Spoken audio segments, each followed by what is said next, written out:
ladies and gentlemen, welcome to Retro Warriors episode 361. Woo. As always, I'm your host, Justin Baker, and as always, I'm joined by resident old bastard, Chris Saturn. Hello. Hi, Saturn. Hi. So as far as housekeeping, Yeah. I don't think this is going to be relevant in any way, but I'm out of town for the next week. Right. It's not a recording week. Nope. Things should be pretty normal-ish. Yep. But if 'Cause you'll already have been back by the time we record, but you'll be Yeah. back for a week before we Yes. record. So, you know. So if posting any of the extra shows, Uncuts or Talking Wizards, we will bump a Talking Wizards. Oh no. So we might be short of Talking Wizards this month. But if any like Uncuts or regular shows, if things go up at weird times, it's because I'm frantically posting from a condo in Port Aransas. So that's what. It's because he knows he can't trust me to do it. So Right. Impossible. Just impossible. No. I must Saturn maintain guy. my death grip on all creative endeavors so that no one steals them from right. me. Behind the scenes, I'm extremely difficult to work with and controlling. Nah, I'm not horrible. really. So I'm the secret is he knows that if he gave me control, we'd fire him. I'm unnecessary. We'd replace him with a monkey. We just need someone to come in and do that thing where they yell something loud but kind of away from the mic so it sounds like they're saying it in the background, like as a joke. That's really all he does around here. You think you could do that? Okay, great. You start tomorrow. Yes, just like that. It's perfect. This is weird. This is how we're starting this episode. This is episode 1 for the day too. My week, I just copied and pasted your week because you sent me a copy of Ninja Jajamaru, The Great Yokai Battle Plus Hell, Which is the best name for a game ever too. which is it's so fun. What a fun little. Oh, I've man. never played any of these games. Oh really? I think I might have played like one of them once, One or maybe of I'm them's just on NSO as well. Yeah, I don't think I think I mixed them up with what's one Ninja Kid, Ninja Yeah. Kids. I think I mixed up with that. Although I think I did. It doesn't Retro Game Challenge, the DS game, have like Yes. a Ninja Straight up Jajamaru? parody of this. That is the one I've played. Yeah, that was how I was introduced to the series because Yes. Retro Game Challenge has like a whole series of ninja games that are clearly a parody of this. Mm-hmm. And I wanted to find out if it was a real game, and it is not. But Yeah. it is so close to this that it's a blatant ripoff, and a loving ripoff. And Yeah. so I found the original and played through a bunch of them and realized that it is fun and enjoyed the series. And so when I learned that there was this new one that was released this year, I was like, I have to own this. I have to get this immediately. And then I played it for like an hour and I was like, Justin also needs this. And it has a co-op mode. Someday we should play it. And Yeah. so I gifted you a copy. I have unlocked almost all the characters. By exclusively playing as Yellow Jaja. I'm mostly doing blue. Yeah. Well, Yellow gets more money. I know, but Although he has the smallest amount of health. So Exactly. it means that the game is impossibly hard for me. in fairness, the game is really difficult anyway. Especially cannot- like halfway through the second set of chapters, it just Yeah. starts getting more and more difficult. I think I'm either at the end of the second set of chapters or I'm just at the beginning of the third set of chapters. Yeah, I'm in the last of the second set. But the great thing is, even if you die, you still get coins. Yeah. And so it still unlocks shit. And my favorite is whenever the little Jalico icon pops up. And because when you touch that, you transform into something from some other unrelated Jalico game. I've only ever gotten to turn into the damn car because I only ever grab it when it's blue, and I try not to, but just it's. But I've I only love ever been being the car. though. I hate the car. Oh, really? The car. I would rather not get the pickup than get the car. The car is hard to control. It's the car from City Connection for people who haven't. Yeah, I played know. it yet. And it's so charming to just turn into these other characters and do dumb shit. There's also I don't remember which power up it is. Just makes you spit water, just an inordinate amount. Oh of yeah, water. that one's fun. Yeah. We should explain this game. Okay. It is a. I want to call it a single screen arcade game, but It's there is a little similar bit of to that. scrolling. But it's basically kind of like a bubble bobble ish type action platformer. You complete you're a this sort ninja of and you you throw ninja shuriken. around. You get little power ups. You got a whole bunch of different characters you can select. Well, you know what it reminds me a whole lot of that? is Vampire Survivors. Yeah, I can see that. reminds me a lot of that, except instead of like top down, like survival shmup bullet helly thing, It's a platform. it's like a side scrolling platformy thing. But I think it's just like the big selection of characters that all have slightly different attacks. Yeah. That kind of makes me feel that way. I could see that. But just super fun, super cute. Yeah. If for whatever reason you're really into Jalico, you would love it. I don't think there is anyone that's like, oh, if you're fucking that Jalico, one man. diehard Jalico fan, Oh, I love Jalico. Then yeah, man, this right up your alley. But if you just like fun, kind of simple, like this- I would compare it like to Bubble Bobble, yeah. but more fun than Bubble Bobble. Hold on. Hold on. Now, this was, they had released a collection of all the Ninja Jojimaro games on Switch and PS4 last year, but only in Japan. Yeah. And it came with this game, and it never came out outside of Japan. And then suddenly they localize it and release it exclusively on PC for some reason. But it's so charming. I am absolutely loving it. The soundtrack is great. The graphics are great. I just love it. It's such a fun time. I don't know if it's enough game that we could ever do an episode on it though. Like there's enough collectibles and Like we could do a unlockables and shit. Jalico episode, Right. But that would kind of be it, you know. But yeah, that's honest to goodness all I played. I've been prepping for vacation and stuff this week, so it's just been nuts. I just got done dropping my dogs off at my mom's house and do what? As a game for when you are stressing and don't have a lot of time to play, it is nice because you can play it in little 5-10 minute bursts. It's fun. It's a fun game. Anyway, what have you been up to? Well, aside from that, obviously, I got an A500 Mini, the miniature Commodore Amiga. Yes, I canceled mine at like the last minute.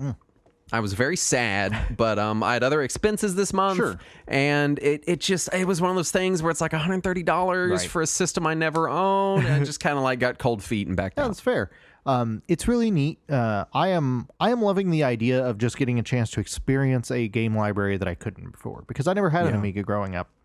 And honestly, Amiga emulation is still a pain in the ass.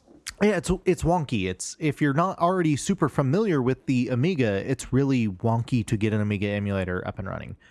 And so it's been really nice. The games that come with it are mostly meh. There's a couple that are fine, but it has USB support. If you just put a bunch of Amiga disk images on a USB drive and pop it in there, it just sees them all and lets you play them. Yeah. And that's been great. It comes with a gamepad that looks like the Amiga CD32 gamepad, which is meh, but it works with pretty much any USB gamepad. I plugged in an 8-bit controller and it was fine. Yeah. I plugged in my little USB 8-bit receiver from my RetroPie and it just worked just fine. Yeah. It also comes with a miniature version of the Amiga Tank Mouse.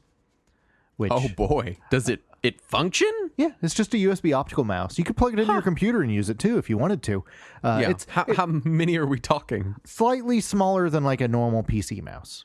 Okay, so Like- it's not like like included as a novelty. It's like no, you could actually use Yeah, this. I would say it's like 90% the size of a normal PC mouse, which puts it at like 60% the size of the original Commodore mouse because that thing was honking back in the day. It was a honker. It was a big old honker. That's the technical term. Yeah. So because of that, any of the more mouse-friendly games still work. And if you plug in a USB keyboard, that works too. It doesn't come with one, but you can plug in any USB keyboard. So I did play some Civilization on there, and I played some Right. SimCity, and I played some Lemmings, games that I am familiar with. And I Games also... you had no way to play otherwise. But it was neat to play this version of them and see Right. what it was like. Because Amiga was one of those systems that was kind of contemporary with the 16-bit era. So games that were also on Super NES and Genesis often were also on Amiga. And some of them were on Amiga first, especially the more Eurocentric games. Stuff like James Pond was first on Amiga, and Lemmings was first on Amiga. And just getting a chance to play around with some of that library. I'm not going to pretend that I've gotten deep enough into any of the games yet to be an expert, Right. but it's so far I've just been like dabbling a bit in each just to see what is different and what is new, and it's neat. It's a it's like when you go to that other kid's town and see that his Chuck E. Cheese is on the other side of the subway. It's the reverse orientation of yours, and you're like, this is bizarre. Right. So it's been fun. I'm still playing around with it more. I'm still trying to find the interesting original games. Fortunately, somebody from our Discord who is from that side of the world gave me a list of games to play. So I've been chipping through those just to find what the exciting ones are. And because of my experience with it, I've gotten better at getting those games to load in RetroArch, so now I can force you to also play them. That's good, because I can't figure out how to make it work. So I'm glad someone can step me through it. So it's neat. I'm still not 100% certain if it's worth the $130 they want for it. Yeah, at least as it is out of the box anyway. Right. But with adding additional ROMs to it, it's nice. It's a fun experience. Yeah. Also, I've been slowly chipping away at Octopath Traveler. How is that going? Because I quit that one a number of hours in. Yeah, I did too. I got all my people, and then I was like waiting for the story to kind of backseat a little bit so I could just play and enjoy. And it was like, nope, vignettes aren't going to stop. Right. And I was like, I'm just not going to do it. Yeah, and I believe that's about where I got to the first time. I believe I got all the characters and then just kind of fell off. I fell off for a different reason than you did. I fell off because the difficulty, because each battle requires so much time. Because it has that system where you have to break enemies by using their weaknesses against them. And if you don't, you can get wrecked by even regular enemies. And because of that, each individual battle can take a considerable amount of time. And I remember you being frustrated that grinding was not just mashing the A button and staring at your phone. Yeah, and also because the enemies scale up in difficulty for most of the first part of the game, you can't really get over-leveled very easily either. Yeah. And even if you're not breaking their weakness, they're still going to tear you up a bit. So I'm trying it on Xbox this time, and it supports cross-save to PC. And of course, that means I can use Cheat Engine. Well, there you go. And so my biggest complaint with the game is resolved. Thanks, cheats, the thing that everything should include. Exactly. So it fucking annoys me. Right? It would. Can I just complain? It would not be difficult. For like Microsoft to include like a basic hex editor tool that people could upload cheat tables to, and they could even disable achievements and stuff anytime you activate it. It would be totally easy to do. What about multiplayer?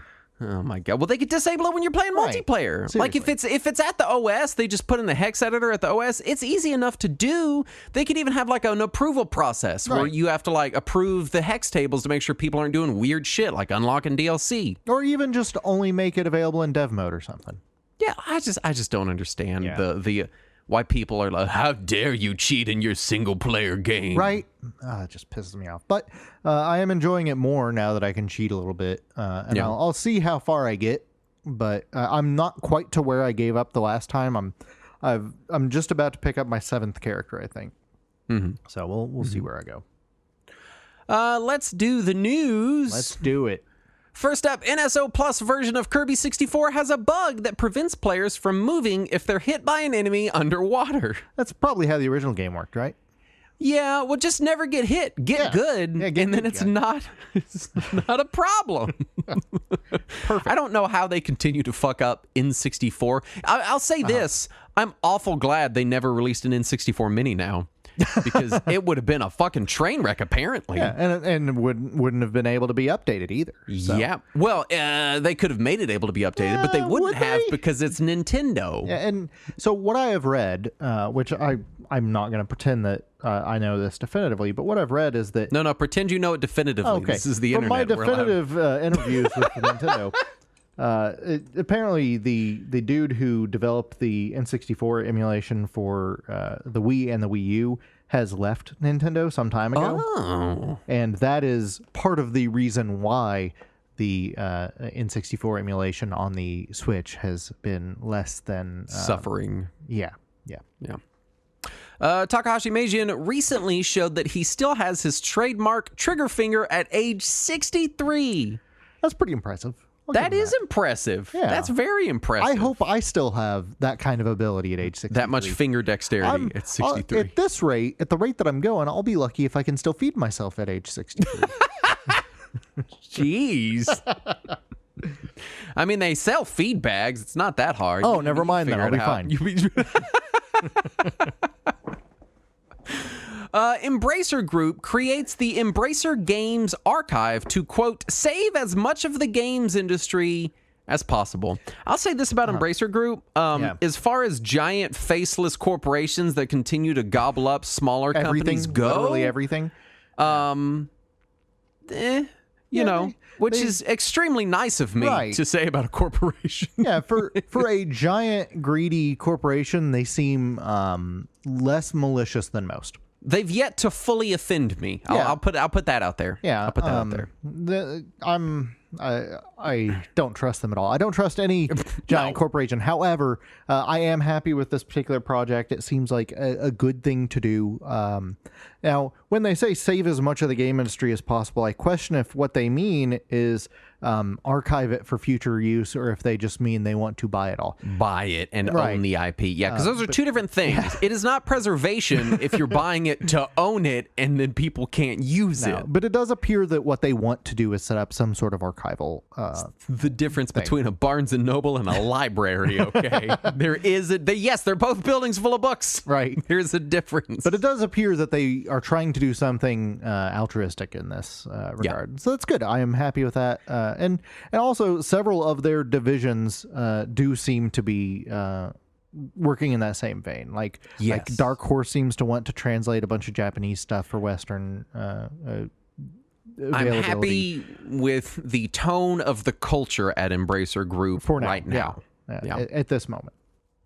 Footage of canceled GameCube Kirby game found. And surprisingly, it looks adorable.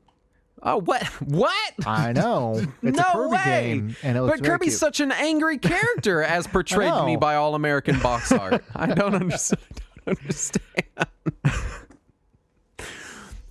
New mobile Ni no Kuni game features crypto and NFTs. Sweet. Thanks, Bandai Namco. That's exactly what we wanted in our games. Ni no Kuni is a weird-ass franchise. Right? First of all, I can't even...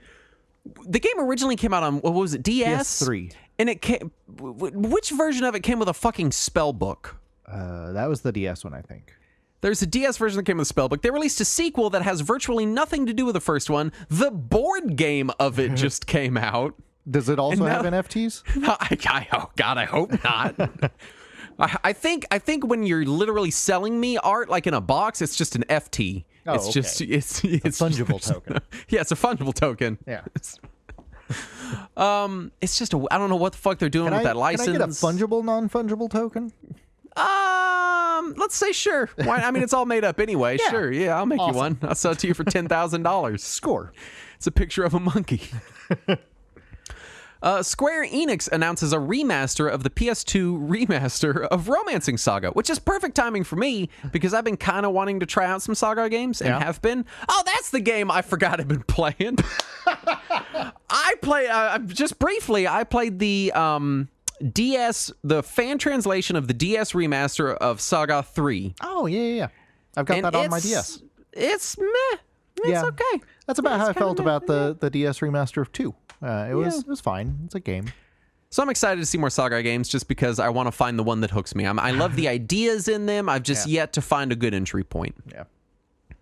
Activision Blizzard has opted to not release Diablo Immortal in Belgium and the Netherlands due to laws outlawing loot boxes.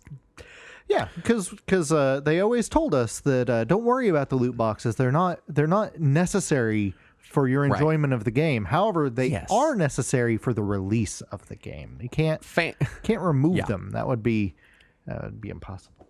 And fans have calculated that getting the best gear in the game would require either 10 years of play or $110,000 in in-game purchases. Oh, hey, Justin. Yeah. Can I borrow $110,000? I need to play Diablo.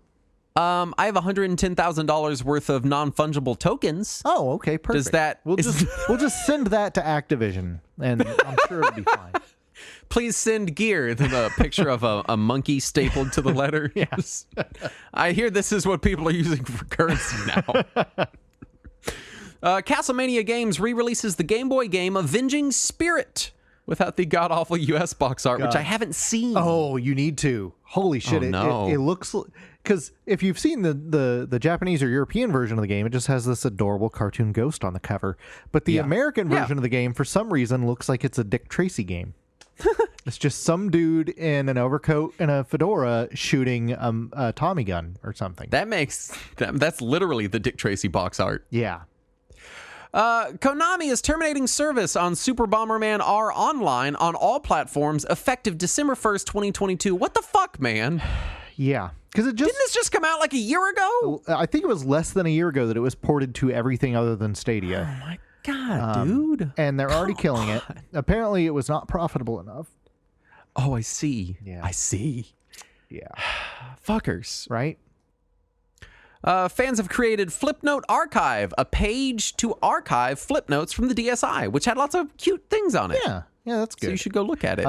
This is in the same vein as that Miiverse archive, where fans have come together to archive a part of Nintendo history that Nintendo does not care about. The Miiverse was a horrifying crypt of scary images, let me tell you. Hold on. Are you talking about the Defoeverse? That is a portion of it, yes. But it goes so much deeper. Yeah. And creepier. But there was also dude who wanted to know why Metroid can't crawl. I mean, there's some good stuff. There's some gems from Miiverse. Animal Crossing New Horizons will stop functioning in the year of our Lord 2061. Oh no! So get your fucking gameplay in now. Yeah, you got get in the next 40 years 39 years. It's not, it's not gonna. So statistically, I won't be alive. So I'm okay with that. I'm okay with that one. Because I'm 33 now. I'll be 79 that year. I'll be early 70s, so 73, something like that, 73, 74. So, I think I'll be okay. I'll be okay with that. I imagine by then, once we've moved into our robot bodies, fans will have patched in some fix for that. You think we'll have the Switch Pro by then, or no? It'll just be emulated. Sega announces the Mega Drive Mini 2 releasing October 27th, 2022 with a collection of Mega Drive and Mega CD games designed to look like the Mega Drive 2. No word on a Western release as of now, but I would be kind of shocked if they didn't release a Western one. Yeah, I hope it does come out over here. And Saturn and Dreamcast minis were considered but were unable to be produced at a reasonable cost, which I guess makes sense. Yeah. Saturn and Dreamcast emulation is still a little bit beefier than Mega Drive and Mega CD for sure. Some of the games they've already announced for it are things that I would be interested in. So I would be down for this if it does get a Western release. So I'm hoping it comes out over here. For sure.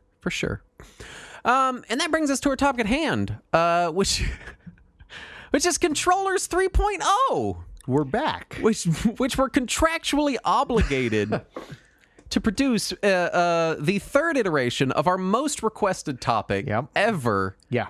Of all time. Even like right after we posted the second Controllers episode, people were asking us when we are going to do the third one. Yeah, once they realized we're comfortable doing more than one of these, they're like, never quit.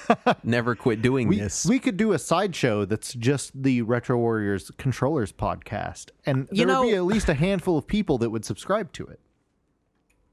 The amount of times we've discussed Controllers 3.0 and then said, what would we even talk about? And then talked about controllers for 2 or 3 hours in the Discord in the middle of a weekday. Right. And so all this to say, this episode might be short.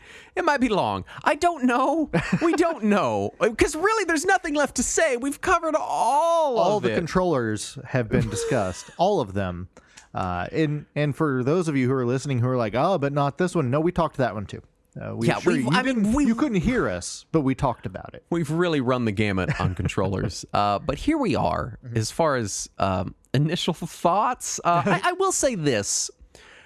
My controller preferences have changed since Controllers 2.0. Okay. So there is stuff to say as far as like what my preferences are now. And I guess it would do well to talk about and this is kind of getting into sort of general preferences. Sort of like what our main controllers are now. Yeah. And I suspect yours has changed very little. Yeah, very little, yeah. And mine has changed substantially. So when we last recorded, I probably was using my SN30 Pro Plus as my primary controller. Okay. And that is no longer my primary controller. Now you use a Atari 5200 controller? That's the one. Is that the one with the dial pad on it? Yeah, the one with the number pad on it. It's got enough buttons, so it works great. Oh yeah. So I've not like retired my SN30 Pro Plus, but it is now like the one that is not frequently used. And the reasons for that are kind of twofold. One, I bought a second one at some point, and it has not performed to adequately. It has connection issues. Every now and then I got to yank the battery out because it's like it just won't power on. Just kind of annoyances, little things that like I don't really want to RMA it for it, but it's not as reliable as my other SN30 Pro Plus, and it has a slightly different plastic color to it. So I'm thinking it's like a later production where they had to change some things around. And now they've discontinued that line altogether because they have the Pro 2. The Pro 2, which I don't know how I feel about the Pro 2. No. I don't want it because it's real fugly. Like, have you seen the Pro 2? Yeah, it doesn't bother me. It's not offensive to me. Oh, it's offensive to me. It looks wrong. Okay, first of all, it has so it's like Super Nintendo gray. Yeah. Right. And then black. Or black. You can get the all black one. But then, first of all, it doesn't have two concave buttons like the first Pro Plus did. Yeah, it's all convex. They're all convex, and they are black buttons with colored letters. Yeah, the Xboxy. Which I think just looks ugly. It doesn't bother me. It just looks ugly. Well, you can also get the Game Boy version. That's just all Well, what's red even buttons. more upsetting is the colors don't even match the Super Famicom color. No. Because A is green, B is red, X is pink looking. Yeah, pink looking. And then Y is blue. Which is, I believe, those are the colors of a PlayStation controller, but in the wrong order. Yes. So it's this weird, like, the original Pro Plus was enough like a Super Nintendo controller that I thought it looked good because I like how the Super Nintendo controller looks, and I also really like the concave buttons, the two concave, two convex. It's very nice. Fan of that. See, I never look down at my controller once I start using it, so I will not notice what color they are or what letters or characters it says on the buttons as soon as I have started my game. Well, I don't look down at my controller either while I'm playing, but I have issues with Legends that we're going to talk about. This is where we are, folks, in the show. 361 episodes, we're talking about the controller Legends. Here we go. Not Legends of controllers, not like this is the Legends as in controller. the letters printed. Yeah. I do like that the Pro Plus 2 has the switch on the back to change modes instead of having to hold the start button and push a face button. Yeah, that's nice. I also really like that it has the back. I've always called them back paddles, but people have been calling them back buttons. But back button is the back button to me, so I call them back paddles because they're kind of trigger-esque. That's all right. Nothing has a back button on it anymore. So I guess so. Yeah. So it I don't know. So I've not picked up a Pro 2, and whenever the Pro 2 was announced and came out, I kind of was like, all right, I think I'm done with the Pro line. And then I got my Steam Deck, and everything else was thrown in the trash because that's where it belongs.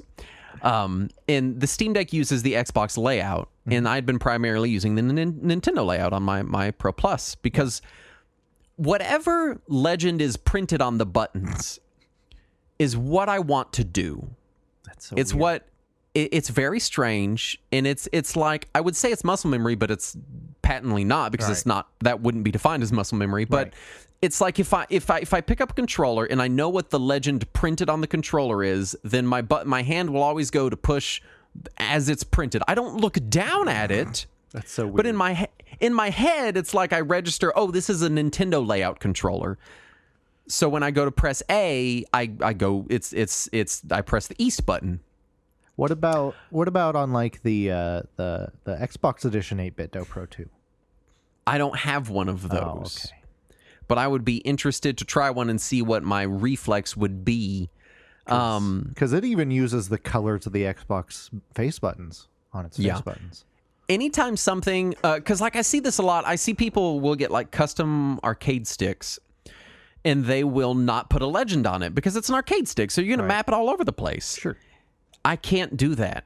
If there's no legend, I just literally don't know what the buttons are.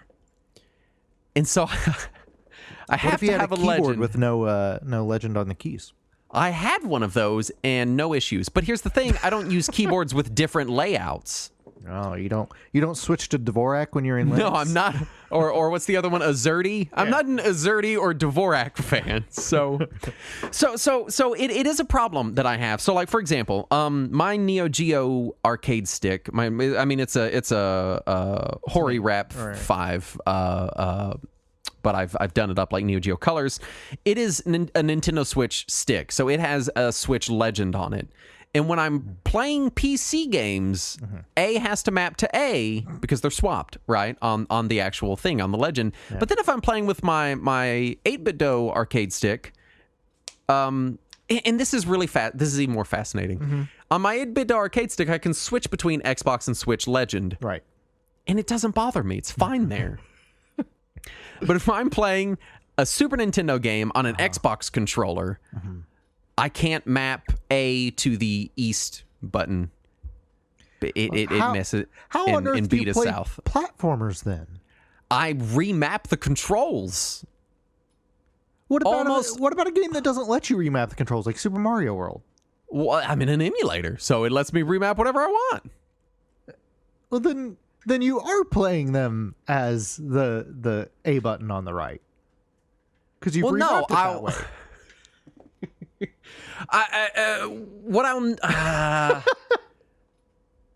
No, I'll usually, if I'm playing Super Mario World on an Xbox controller, I will play it such that A is mapped to the A button. So spin jump is the bottom button now. Yeah. That's so weird. Why would you do that? But then if I'm playing on a Super Nintendo style controller with a Nintendo face button, I map it normally and it's fine. And it doesn't bother me either way. What is wrong with your hands? It's not my hands. My hands are fine. It's my brain. That's the weirdest thing. It's like when I pick a controller up, I like mentally register what the layout is. And that's the mode my brain switches into. And if I move, if the A button is not mapped to the A button, regardless of what the layout is, I'll get confused. That's the weirdest thing. Because I have to think about it. Because in my head, I'm like, all right, A button is not the A button. So when it says to press A, I don't press A, I press B. In that little bit of extra thinking that I do, it messes me up. See, and then I get turned around. For me, every diamond is a diamond. If it is the diamond face buttons, it is the diamond face buttons. And if it tells me what a button is on the screen, I just think about whatever console it was originally for. So if it was originally Nintendo, then I know it is Nintendo face buttons. I don't look down or care what it says on my controller. I press the buttons accordingly. I wonder if a lot of it has to do with the fact that I have played so little in its original form. I mean, the vast majority of my video game playing has been emulation since forever, you know. I mean, I had my NES and my Super NES collections, and I played a lot of those. Sure. But as soon as I could... Even emulation early on when I was playing it, I had the Capcom Fighter Pad 6 for my PC. Yeah. And it had a Genesis layout, and I played Super Nintendo games on it, and I didn't care what it said on that controller. I knew what it would have been on a Super Nintendo. And then when I did upgrade that controller, I got a Gravis gamepad that had the diamond layout, but the buttons were labeled 1, 2, 3, 4. So it didn't matter what it said on the buttons. I was just doing what I knew the controller should be. I would just not use that controller.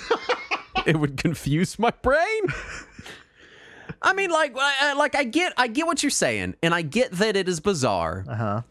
But the simple rule for me is whatever button I'm supposed to be pushing needs to be mapped to that button. That's so weird. Specifically face buttons. Like if you were mapping, if I got a controller and A was mapped to the right shoulder, like obviously that would be so weird that you know what I mean? I'm talking explicitly about shifting the diamond face button pattern left or right or whatever. Yeah. It gets What about me. I don't know what about it is. playing a PlayStation game with a non-PlayStation controller? So those I map to. Their face I don't know. positions, right? I would map to the Xbox face position, which is the same, virtually the same. Yeah. I don't know. I play so few PlayStation games, and most of my PlayStation that I've always played has been with an Xbox controller because emulation. Right. I mean, I owned a PS1 when the PS1, the little one, came out. Mm-hmm.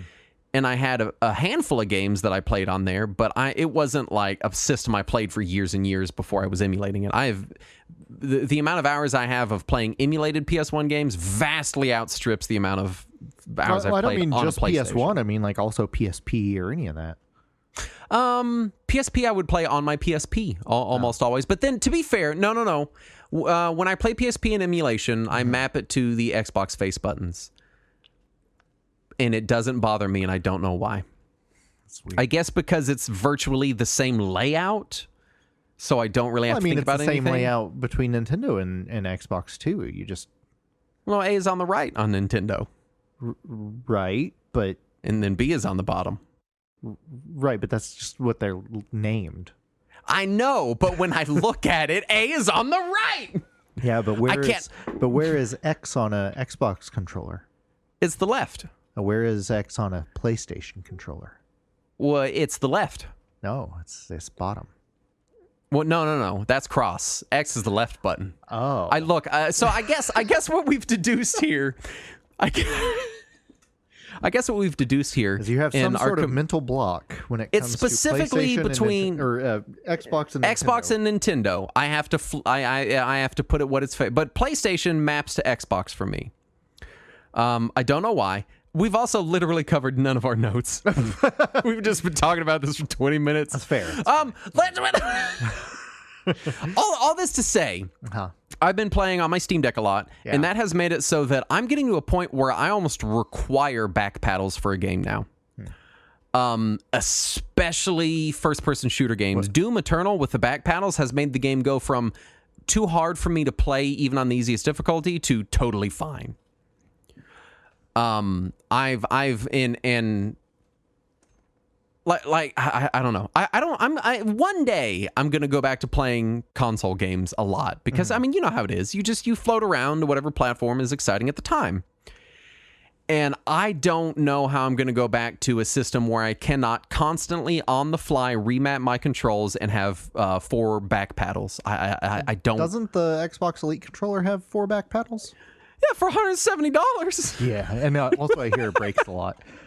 Yeah. I think they fixed it a little bit with the Elite 2. The Elite 1 I've heard there were problems I keep with. Seeing reports online of the Elite 2 breaking as well. That's not good. Yeah. So all this to say that the Xbox layout, Xbox controllers, whenever I am using a regular controller, have become kind of my default, and I'm getting to where I really need those back paddles. I'm using them in RetroArch. I'm using them in emulated games for button combinations. I'm using them constantly, and they've become kind of a requirement for me.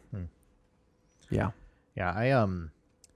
Well, one, I don't play anything with any back paddles. I don't have any controllers with back paddles, so I don't have that. I'll tell you this, don't start, because when you start using them, you're like, where has this been all my life? I still get confused by triggers sometimes, so I don't know how well triggers confuse me too. Honestly, triggers fucking get, and it's because the back paddles, they have their own dedicated fingers, right?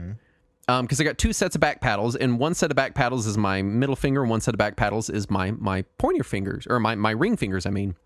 But the triggers and shoulder buttons, because I have to move my index finger back and forth, they still confuse me sometimes. Why not use your index finger and your middle finger? But you mean do the claw thing on my controller? Because it's uncomfortable. Oh, okay. I don't do that either, but I don't. I mean, I've seen people do that, and every time I do, I'm like, how are you holding a controller like that? No, I don't have anything with back pedal, so I'll use either the default Xbox controller when I'm on my Xbox. I tend to use OEM controllers on everything, really. Yeah. But on my PC, I use an Xbox controller. On my Switch, I've been going back and forth because I was using the SM30 Pro Plus primarily on the Switch, but I've started using the Pro controller again. Yeah. Because I was having some issues with the SM30 Pro Plus. Either it was losing connection, or one game didn't seem to recognize it at all. I don't remember which game it was, but it would recognize every other controller except for that, which was really strange because I thought it was supposed to just act like it was a Pro controller, and for some reason it didn't want to work. So I've been going back and forth. Plus, the Pro controller is nice just because I can turn on the system remotely when I'm sitting on the couch. What I never use is Joy-Con. If I do ever use the system in a handheld mode, I'll use the Split pad. Yeah, split pad. Thank you. I don't know why I forgot the name of it. Yeah. But yeah, it is a shame the split pad doesn't work with the flip grip because there's no batteries in it. there's no way to communicate. But otherwise, the split pad is my primary go-to when It never comes off my Switch. I rarely use my Switch handheld, so it mostly sits in its case. Yeah. As far as specific console libraries, we've covered my weird remapping issue. As far as specific situations, Yes. anytime that you need a specific controller. I do notice you were in the notes you were talking about GameCube games on a non-GameCube controller being awkward, and this is true because the GameCube controller face button layout often relies on the fact that you can easily press X and Y while still holding A. Right. And that causes problems. Like a F-Zero, like to boost, you have to hit like Y or something while still holding A. Yeah. Which on a regular controller is fucking hard. Yeah, it is. It is tough, and so I've tried over the years to find how to best map that, and usually what I'll do is, depending on the game, if I'm looking at an Xbox controller, for example, I'll map B to X, A to A, Y to B, and X to Y, if I remember right. I think that's how I have it mapped. It's a great situation for back paddles. You just put you an X back there. Right. And it's okay for most games, but it's still awkward on some games. And sometimes I just want a GameCube controller. And fortunately, I got the USB adapter for Smash Brothers for the Wii U. And so I can just plug a GameCube controller into my PC if I want to play a GameCube game on my PC. Otherwise, I'm playing on my Wii anyway, and I can just plug in a GameCube controller. Yeah. Yeah. As far as like specific genres, specific games, I don't tend... Usually I have like a main set of controllers. Yeah. And for me right now, my main controllers are an Xbox controller or my 8BitDo arcade stick.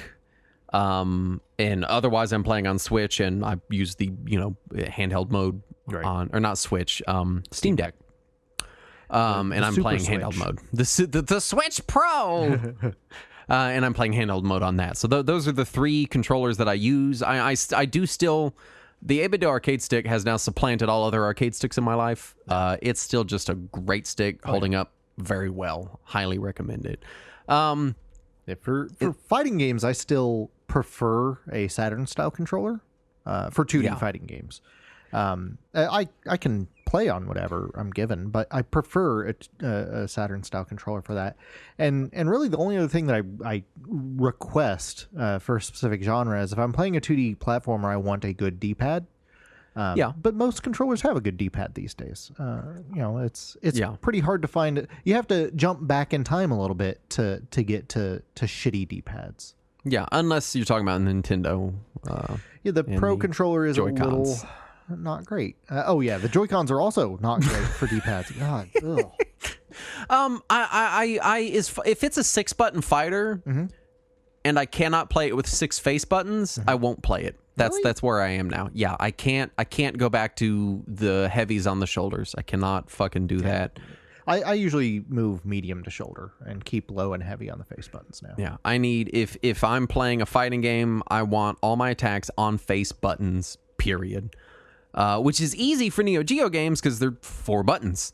What bugs me is how the default controls on all the fighters now put, if I remember right, 2 of the punches on just the left button and left trigger, and then have your 3 punch and 3 kick buttons on your right triggers. And that seems so weird to me. I do not want 2 of one thing on one side there. That seems so weird to me. So I mean, that's one of my big problems with the shoulder thing is, 1, it's less convenient. 2, there's no real standard method to how they map it. Yeah.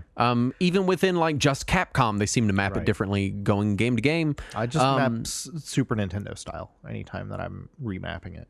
And then I always forget which side of buttons has my triple kick and triple punch. So like when I'm playing on an arcade stick, which is how I usually prefer to play fighters, I'll just push all 3 punch or all 3 kick buttons. Exactly. It's easier just to just do that than be like, oh, is L1 the triple kick? Right. You know, because there's no visual indicator on which one is the triple button, because it just registers if you're not doing a super move as a regular heavy kick or heavy punch. Right. So you have to like remember which side it is when you go to do a special move that requires that. Yeah, that's why I always remap those to the triggers and leave the bumpers as the medium punch and kick. My natural inclination is to have R1 as triple punch and R2 as triple kick. Yeah, I can't handle having them both on the same side like that. Yeah, no, I do. My shoulders have to be punches and my triggers have to be kicks. Yeah, no, thank you. And if it's different, well, and really, again, I just don't play fighting games if I cannot have. If it's a 6-button fighting game and I don't have 6 face buttons, I don't want to play it. I'm just like, nah, I'll go play King of Fighters. I'm okay. Let's talk about D-pads. Yeah. Because I've learned that you people all have some kind of iron skin covering your thumbs. This is the weirdest conversation that we had in Discord in a very long time, by the way. Apparently, Justin thinks that the Super NES D-pad is like sandpaper, and I can't figure out why. For the life of me, I cannot figure it out. I want to start Such this a by saying comfortable D-pad. It's so soft and nice. First of all, I have sweaty hands. Okay. Second of all, the D-pad on the Super Nintendo is a little bit textured. It's not like slick plastic. It's a little textured, Yeah, texture to it. Soft plastic. And on each direction, each cardinal direction, it has like an embossed triangle, an arrow. So you know which direction it is. Yes. And now the act of sliding my finger across these, my sweaty finger across these embossments over a long period of time causes me discomfort. That's the weirdest thing. I want my D-pad to have no embossments on it. Sliding my thumb should feel totally smooth. I don't want any kind of friction generator when I'm moving my thumb back and forth. Now, all this said, in a quick 1-minute test, I enjoy the Super Nintendo D-pad. But in an elongated session, especially something like a fighting game where it's really tense and you're really kind of hammering on the controller just because that's just how you play those kind of games, so I do. Yeah. I don't want hammer on the controller. Then no, it causes me undue friction and discomfort, and it makes me not like it. The NES D-pad, I also used to get discomfort and blisters from. For the same reason, it had embossments, not as bad as the Super Nintendo because it was not also textured. The NES D-pad is very slick plastic. It's that slick, shiny kind of plastic. Right. Yeah. And so I remember growing up, I would get like blisters and shit on my thumb from dragging my finger around on that D-pad as well. I don't recall ever getting blisters, and I played a shit ton of NES and Super NES. However, there is a chance that maybe I have just blocked out that memory and my thumbs are like pure callus now, for all I know. But I've never had any issues with that. I remember being a little kid and stopping playing games from time to time because of that. My thumbs burned from like the sliding my sweaty thumb around and the friction. I would play like 8 hours straight and never had that issue. Yeah, so I don't know what I'm doing.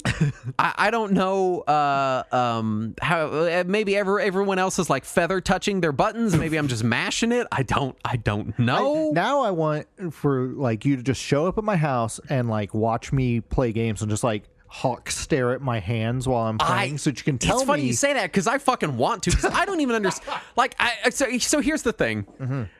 I don't. And here, let me defend myself. You're making Justin noises over there.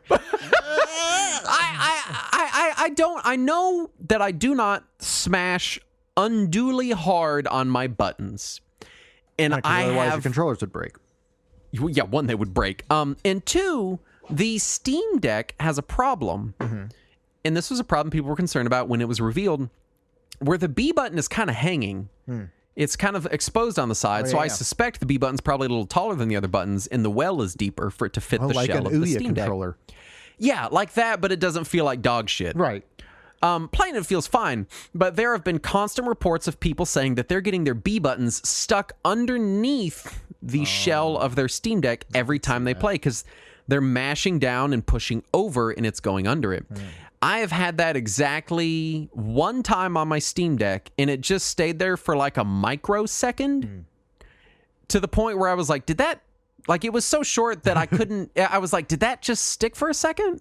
And then I was like, I guess not. That was weird. I must have, you know how when something's so quick, you think you imagined it maybe? Because you're just playing a game, not paying attention, and you're like, oh, that's weird. Right. Other people are like, this thing is literally unusable because every time I press the B button, it smashes into the case and doesn't come out. Weird. So I know that I'm at least not smashing it as hard as a lot of people. Right. I really think it's a sweaty hand thing. I have sweaty hands. I've always had sweaty hands, and so I think it's the like sweat and then the sliding. It's like this wet friction. You know what I mean? I had a it's friend like when in high school that had that issue where his hands just sweat a lot. But he didn't ever mention any issues with the D-pad, but he did have to get those airflow controllers when they started coming out. Oh my God, I wish they still made And he was those. like, this is the best controller that's ever happened. Yes. And anytime he would come to my house, he was way better at games than any of us were. And so he would end up being the guy that held the controller for the longest whenever we would like, because, you'd always pass the controller when you lose, right? Yeah. And that guy would be the one guy who was playing the entire day. And when he would leave, my controller would be like kind of slick from where he had been sweating all over it. And I'd be like, that's his controller now. So whenever he would come over, he would get to play that controller. Let me tell you another side effect of having very sweaty hands. And I'll say this, for anyone else out there that has sweaty hands, I'm sorry. It is, I'm very self-conscious about it. It's not like you can control it. Nothing I can do. I wash my hands. Yeah. I have hand antiperspirant lotion that I use. This is and it is. But what happens is, the crack where your two controllers, the seam on the side where the two halves of the controller meet, when your hands are sweaty and they kind of, naturally rub back and forth on that little crack, it fills that crack with grime. Yeah. Because your hands are wet and it's like this wet muck rubbing thing into your controller crevice. Yeah, I used to take apart my controllers once every year or so just to clean them out. Not because of that one guy. I'm not trying to throw him under the bus. Yeah, and I'm sure it happens to everyone's controllers, but when you have sweaty hands, it happens fast, which is why I have to use silicone covers on my controllers so I'm not like rubbing gunk into the crack in my controller shell. I have the opposite problem. I have very, very dry hands to the point where they crack and bleed pretty much every year when it gets cold outside. Yeah. So I do not have that specific problem with mine. If anything, I have to constantly put on lotion just so that my hands don't bleed. And I hate getting lotion on my controllers, so I always give it like 20 minutes to dry a little bit before I'll play anything because I like my controllers being as dry as possible. Yeah, I mean, who doesn't? Right. As far as D-pad preferences, yes. I've learned that I prefer a disc style D-pad, like a Saturn D-pad. Yeah. I'm okay with a cross. I'm not okay with a split cross, and it's the same problem I have with the Super Nintendo controller, which is that on any PlayStation controller that has the split cross D-pad, it's the same thing where I'm getting friction as I slide. You know what? Maybe it's this. Maybe it is this. If I'm holding left and then I need to quickly hold right, my natural inclination is to not really lift my thumb up at all. It's just to slide it over to the right. See, I just pivot my thumb so that the other side of the thumb is hitting it. No, I kind of do that. I don't know. I don't understand it. Anyway, I want it. So like my Like I'm holding a controller now just so that I Yeah, can no, try I've to got justify. I've got my Pro Plus, and I'm sitting here trying to like, how do I use these things? So when I am playing most games, I'll keep my thumb in close to the same position on the D-pad the entire time. Like I'll move it a little bit from time to time, but for the most part, my thumb doesn't move. It's just what part of my thumb comes in contact with the D-pad is it just shifts the weight of the thumb onto different parts of the D-pad. I kind of do both. It is a little bit of a rolling of the thumb, but I still do move my thumb, especially if I'm really wanting to press a direction. So any game that's very tense, Sure. I won't roll my thumb or just move my thumb. I slide the pad of my finger, the tip of my finger, to that direction. See, I'll lift and press if I'm having to do that. No, that must be what it is, because I'm sliding my thumb back and forth on these embossments, which, of course, it's going to cause friction and be uncomfortable after a few hours. Right. But if you're never doing that, then I suppose it wouldn't be a problem. Yeah, in the off chance that I do have to hold a direction, like I was playing, I don't remember what I was playing the other day, but something I was playing where I had to hold down for a while. Yeah. And I was holding down long enough that it was starting to get mildly uncomfortable. And I remember the thought in my head was, is this what Justin feels all the time? But I just lifted and pressed to get to that. Yeah. You put in a section called controllers we don't want to use. Yeah, because, And I like this. let's throw them under the because bus while we're at it. I get to bitch more about all of Sony's offerings. Inferior controller designs. I'm just going to say it. I haven't used a PS5 controller because I've heard great things about it. I also heard great things about the DualShock 4, and I would say it was their first okay controller, but I did not prefer it. It was all right. It was fine. I liked the sticks on the DualShock 4. Very nice sticks on that. Just kind of low enough. I do get issues with Xbox has this. There's like a raised edge around the joystick, and it's like it's got like serrations. It's like it's the texture around it. As my thumb rubs on it, it gets uncomfortable. You know what I mean? Like the ridges. That's the word I want. It's got little ridges around the edges. Blades in it. It's the serrated joystick. And that does get a little uncomfortable. Picked to up me. a Ginsu Dreamcast controller. I would not be shocked if Ginsu had a hand in designing that fucking razor blade of a controller. Because that's next on my list is the not a controller I've ever Dreamcast had a controller. problem with. I'll also say this. I want to talk about face buttons. Yeah. I know that we're basically covering none of our notes and we're already out of time. It's fine. But I want to. This is the point of this episode was just for us to ramble about controllers for a bit. When I went to go write the notes for this, I was like, what are we even going to fucking talk about? We're just going to talk about controllers for a while. Why do I need to break anything down? Let's just try to put something, maybe start the conversation. We'll figure it out. So I want to talk about face buttons. Yeah. I feel like you're going to be like, this is another one of those what the fuck are you doing to controllers things. Really, this entire episode is that, so it's fine. The Xbox face buttons are bulbous. They're not. We talk about the Super Nintendo controller and we talk about them being concave and convex. Right. The convex buttons on a Super Nintendo controller are barely convex. True. And like the PS4 face buttons, really all PlayStation face buttons, but specifically the DualShock 4 face buttons were very flat. Yeah. Very flat. And the Xbox are bubbly. They're very bulbous. Yeah. And I wouldn't say sometimes very, I would. So sometimes when I have to press them a lot, anything where I'm rapid fire pressing buttons, they're so bulbous that they start to hurt my thumb. That's the weirdest shit I've ever heard. Just This is so round and soft that it hurts my thumb. From just repeatedly mashing into the pad of my thumb. They will start to I continuously wonder if like there's some Princess and the Pea situation going on here. And just, people talk like I have these big giant meat gloves for hands. But I think what I've learned is my hands are quite delicate. Yeah, they're very delicate. They're very sensitive. They're very sensitive to textures and pressures and things. Yeah. I have very sensitive hands. They look like big, strong hands. Yeah. But they're very sensitive. You need several layers of mattresses between you and the controller.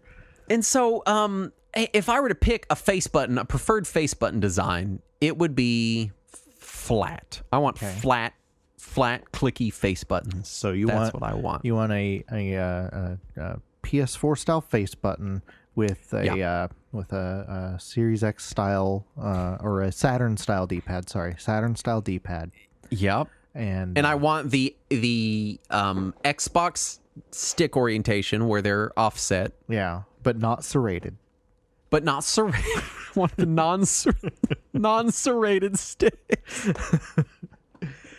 I have learned in all of our conversations about this in all the years that I am nowhere near as picky as you are about controllers. Because I'm quite picky. I can pick up and play almost any controller.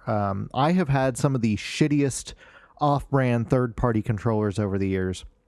I suspect a lot of your ability to have no preference on controllers is from living through so much of the 80s and remembering so much more of the 90s when you didn't get a choice. Oh, yeah. And when you did, it was way worse than the original. Right, yeah, because third-party controllers back then were just god-awful. There was some brand, I never remember exactly what it was, but it was like Docs something, and I want to say it was Docs something.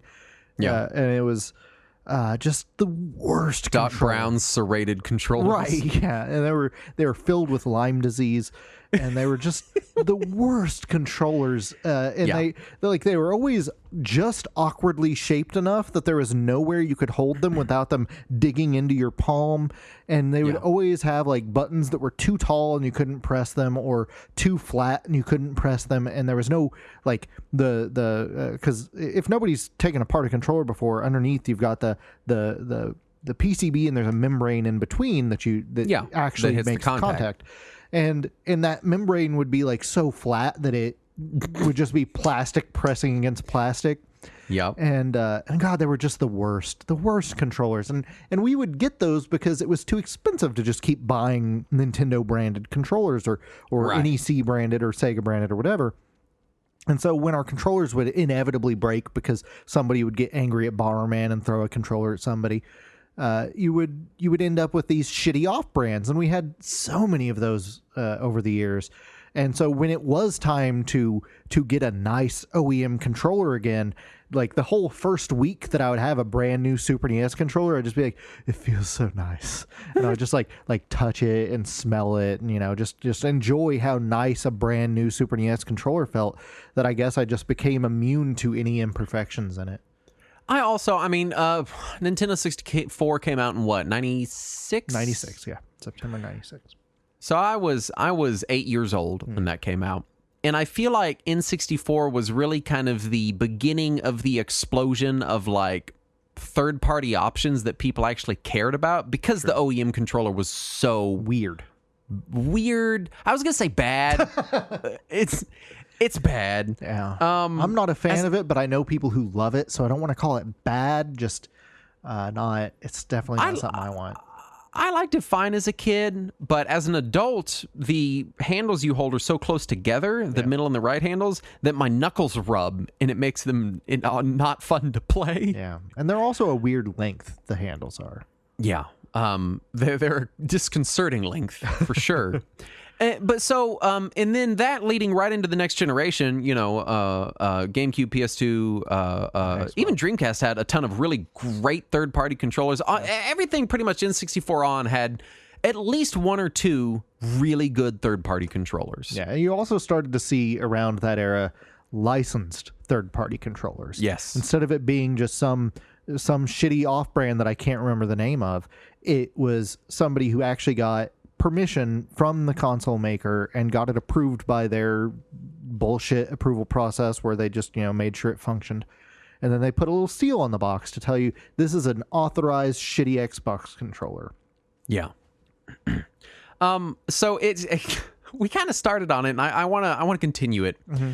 If I was building my ideal controller, my face buttons would be flat and matte finished. That's the other thing on the Xbox buttons, is they're that very slick plastic. That's true. And slick plastic is not great if you have very sweaty hands, because if you have sweaty hands, your hands are always in two states: actively wet or kind of sticky because they just recently were pretty wet. Right. And that makes them uncomfortable. So it'd be flat, matte buttons, offset sticks, Saturn-style D-pad, two back paddles, And whatever texture they put on the Xbox, the Series X controllers, Oh, the yeah, new on the core back? controllers. Yes, I want that Man, everywhere. That Put that rubbery on texture everything. is amazing. Oh, I love it. I Yeah. love it. Also, put the seam not on the edges of my controller where it rubs against my palms and gets grime in there for the Where love else of are they God. going to put it? How How are they going to assemble the top and bottom of the controller without a seam there? just injection mold it around the guts? Make it to where I can never repair this controller ever. They did. It's called the PS3 controller.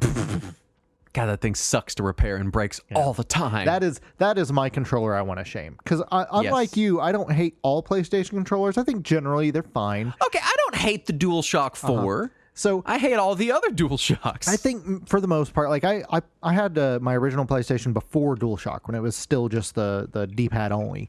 Oh, that thing was a piece of shit, And it too. was Wow. fine. It wasn't great, but it was fine.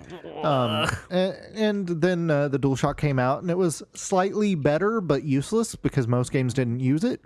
Right. And then the PS2 came around, and it was a refined version of that same controller, and it was fine. And then the I'll say PS3 this, controller came out and was somehow garbage, despite looking the same. For PS1 games, I would do the analog button, where you could it would map the D-pad to the stick. Yeah, where it was supposed to map the D-pad to the stick, and instead it just somehow disabled the entire controller. Yeah, well, no, sometimes it worked. Sometimes.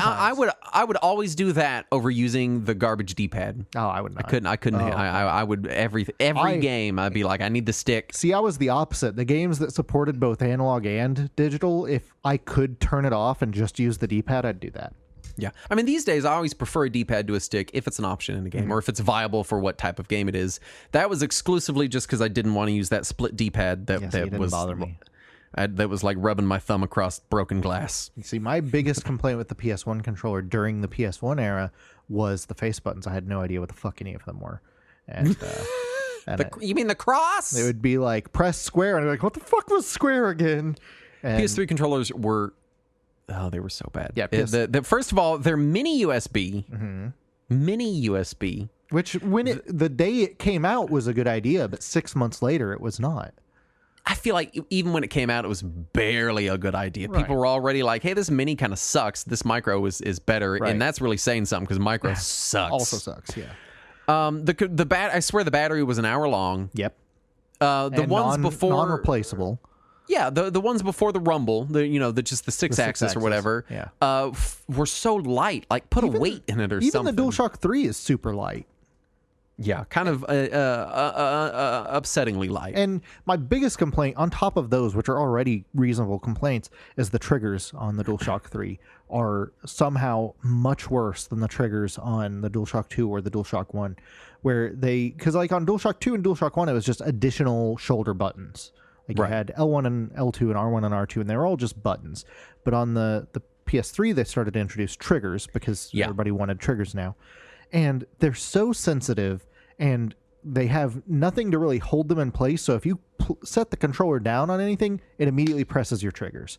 And I Also, hate the triggers are like convex instead of like kind of curving in like a Right. like a trigger on an Xbox. Right. And that design, it feels weird having even the GameCube. The triggers were like they like curved in. Yeah. A trigger that doesn't have a curved in design feels just weird. Yeah. It's necessary for the trigger. Yeah. We're literally over on time, but we have to talk about this. We have to talk about the NES grip conundrum. Yeah. Because this blew my mind. I've been playing NES since I was tiny. I love the NES controller. I've and been I was playing talking, NES since 87 at least. I've been talking in the Discord, or I was mentioning how I don't understand how people find it uncomfortable, because the complaint I always hear is the corners stab into my hand. And I'm like, how or the fingers. fuck are you... Yeah, the corners stab me. Yeah. And my first response is always, how the fuck are you holding it that it's able to stab you? And this is when I learned that all you insane people hold the controller with your pointer fingers wrapped around the top like it's got shoulder buttons. Right. That's how you hold the controller. That's how you... Why? Because otherwise, what if it runs away? It's like holding your cup with your finger curled in the top of it. Like, sure, you can, but why? Like, what Wait, a hold weird... on. What? Wait, what? Hold on. What? So how are you describing holding a cup? I was saying it's like holding a cup and curling your finger over the top into the cup. Oh, like, I'm not going to do that. It's unnecessary. I thought you were trying to say like somehow you only hold your cup with one of your fingers and not the others. And I was like, I don't use my thumbs. Yeah. So, like any controller that doesn't have shoulder buttons, my fingers are not wrapped around the top of it. Yeah, see, mine are still there just to kind of cradle it. Why? It just feels natural. It feels like bizarre. if I am holding a thing, I should, because I do the same thing with my phone. I'll tell you this: it looks unnatural. It feels natural though, because So like when I pick my phone, when I pick my, go ahead. Go ahead. No, you go ahead. So we posted pictures of this to our Discord so that we could see what the fuck we were talking about, and I tried to hold an NES controller the way you are, and it feels too delicate because you're only holding it from the sides with no support at all on the top or bottom, and it just feels loose and it's not a very big controller. It's not going to go anywhere. right, but it feels like I don't have enough of a grip on it to like put the level of force that I need to play a fast-paced action game. See, now I'm wondering if you're pressing your buttons way harder than I am. Maybe, but then why am I not having a problem with the D-pads? Because you're not sliding your sweaty sweat thumb across them. So let me ask you this: when you pick your phone up, you're in landscape mode. The first thing you do is just like an NES controller. You put your pointer fingers, your index fingers, around the top corners. Yeah, that way it just kind of keeps it in place. There's nothing up there to press. I just hold it by the back, and it kind of rests on my ring fingers. And I just, I don't do that. No, because then there's nothing supporting the top then. If there's no button up there, I don't keep my fingers up there. Even on like I'm holding my SN30 Pro Plus. It's got the triggers. My fingers kind of go there. But like a Super Nintendo controller, if it doesn't use the L and R, I don't put my fingers up there. They don't. And I remember being a kid and getting fucking annoyed in games that used them. See, I don't always put them up there on the Super NES controller because right behind the L and R button are those screw holes. Yeah. And sometimes I'll fiddle with those while I'm playing a game. It's something to fidget with. It's just bizarre. If you're a person out there that holds a modern style dual stick trigger controller with 4 fingers on all 4 shoulder buttons, I want to hear from you. I've met somebody who does that.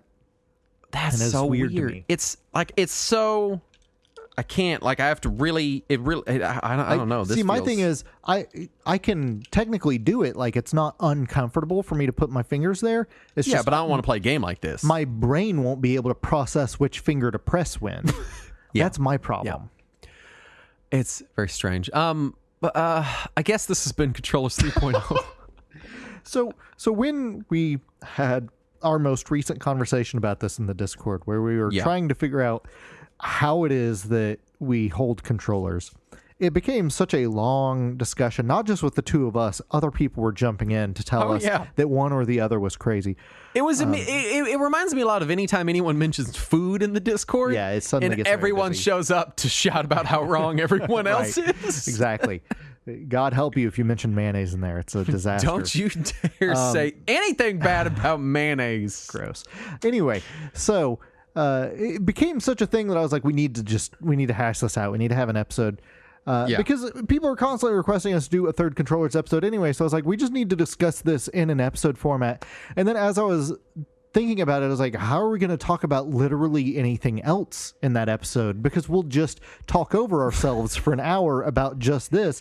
And I was like, well, let's put something in the notes just so we have something to fall back on. And then we didn't anyway. So clearly we have like 3 or 4 more controller episodes in us if we need to. Man, an ever-evolving thing, I suppose. Next time it'll just be chord placement. You mean out of the top? Yeah, that's the correct answer. It's the only correct answer is out of the top, Sega. There you go. I still don't understand what the fuck they were thinking with it coming out of the bottom. Or the side. Obviously, that's so offensive to me that don't even bring it up. I can't do it. As far as final thoughts, controllers. Controllers. Everybody. It's the thing with got the buttons and the click boop. Yep, there you go. That's the controllers. We would love to know what your preferred controller is. If you want to tell us in the Discord. Tell us which controllers you want to use and why we are wrong in our choices. You can also tell us why we're wrong on our Patreon at patreon.com/Retro Warriors, where you can get cool things like uncut versions of this show where I talk about a smartwatch for 10 minutes. It wasn't the whole 10 minutes because we talked about some other dumb shit before that. You can get Talking Wizards. You can get After Hours. You can also get the feeling of smug superiority knowing that you're helping support the show that you love. Yes. You know, which is priceless, but I will put a price on it if you want to pay it. Yeah, just ask us. We'll tell you how many dollars. Anyway, we want to thank the following patrons for their kind contributions, starting with Adam Williams, And Alex. Blaster Keaton, Chris Minochi. Chuck Angeline, Chris Forbes. Edward Majewski Jr., Mark Meredith. and Matthew Davis. And me, Grimlock, want to munch metal. Thank you, Grimlock, for your kind support. Very friendly support. Anyway, that's Controllers 3.0. We didn't even cover any of Saturn's notes that he wrote. It's fine. They weren't important. They were just so a much placeholder. more. Anyway, thanks so much for listening. We'll be back next week. And as always, let us cling together.